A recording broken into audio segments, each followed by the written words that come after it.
Chris, you've done an outstanding job in this movie. My God, like, so awesome in this Thanks. film.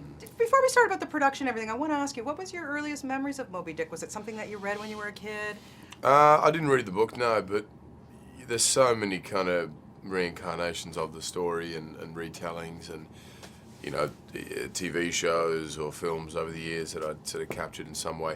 But because of, it's this iconic story, I just guess I'd heard about it in many, many ways and was well aware of what it was. Then you get the script and you bring it to Ron Howard when you were doing Rush together. What was it about this story that just touched your heart?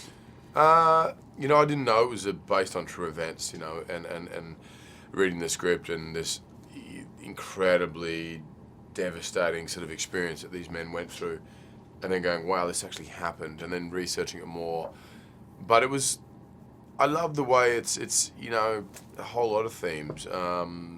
Survival, the strength of the human spirit, man versus nature, ego, survival, what drives you to survive, what motivates you, so on. Where these men started in the film and then where they ended, two different places.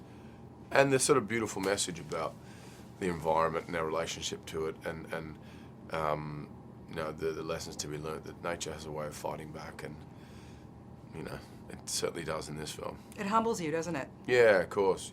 Such beautiful creatures, and how brutal it was, the whaling industry at the time, but that was the way of the world, and that's what, fueled our existence at the time.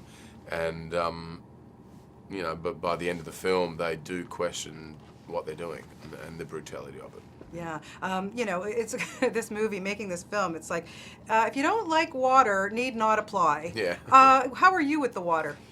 Good, yeah. I've surfed most of my life and love the ocean. I'm obsessed with it and need to be in it, frequently.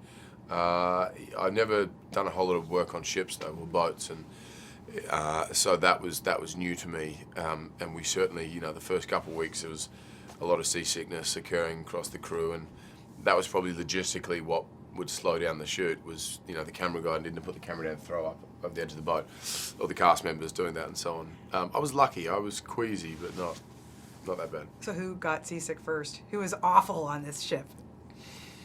The stunt coordinator was the first day I remember looking at, and she's like tough as hell and hard and hard as nails, and was pale and weak and leaning over the edge of the boat. Yeah, I would be like that too. Emptying her lunch. I would be like that too. You guys were put through the ringer for this. I mean, really, to really experiences. You were down to 500 calories a day. I mean, listen, we all know you're Thor. You're a big guy. You really had to, but you had made a film before, so you would slim down a little bit. But just tell me a little bit about that experience, because you were out there. You were really experiencing this stuff. Yeah, I think it was essential for us to, empathise with what these guys were going through, to also to do it justice. It being a true story was to lose a whole lot of weight and be somewhere in the realm of what these guys were going through.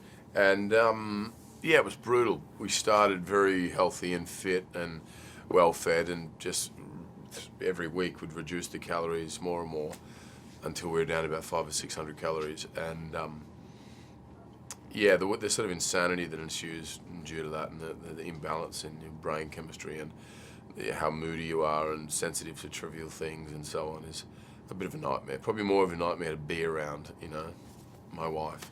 So, definitely voiced her frustration at my moods. Yeah. Tell me how you guys lightened it out there, being out in the boat, and I mean, how did you pass the time sometimes? We just talked about food a lot, which is probably detrimental to all of it. But we, having a sense of humour, I think. It's like we just had to entertain one another and tell stories and tell jokes, and it felt like, sort of gallows humour, and reminded me of being back in high school or being part of a football team where that camaraderie is kind of, and that solidarity is unlike anything you're going to experience. And that was nice. By the end of the film, felt like we'd done something together as a unit and wouldn't have survived without all of us together, and that was nice. And young Tom Holland, how great is he? He's awesome. Yeah, he's so great. I think all of us probably had our fair share of complaints, and so except Tom. Tom's gun would turn up and just get on with it, and regardless of how hungry he was just turned up to work, incredibly happy to be there and appreciative, and it was good. Did you give him any superhero tips? Yeah. Well, I mean, when the studio I was talking to them about, I heard he was in the running. I said, look, you're not going to find a harder worker, and so on. As I was just saying, what did I say to him? I said, just keep appreciating it like you are. Come to work with that attitude and don't take it for granted. And it just goes so far. I think there's people don't want to put up with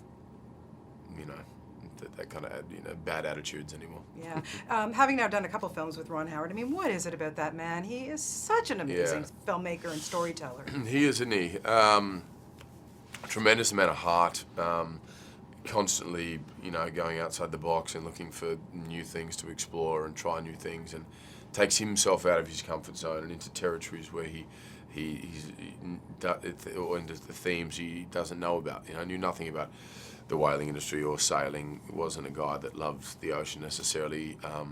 When I did Rush, didn't know anything about Formula One, but I think wants to find something that, in order for him to give it justice, needs to be truly passionate about and have such an interest in exploring that subject. Yeah, I so admire you, Chris, because you really do choose great roles, and they're so different all the time, from Rush to Huntsman to Thor to everything. What drives you when you get a script now? The comedy in Vacation, by the way, hilarious. I can't wait to see you on SNL. Yeah, thanks.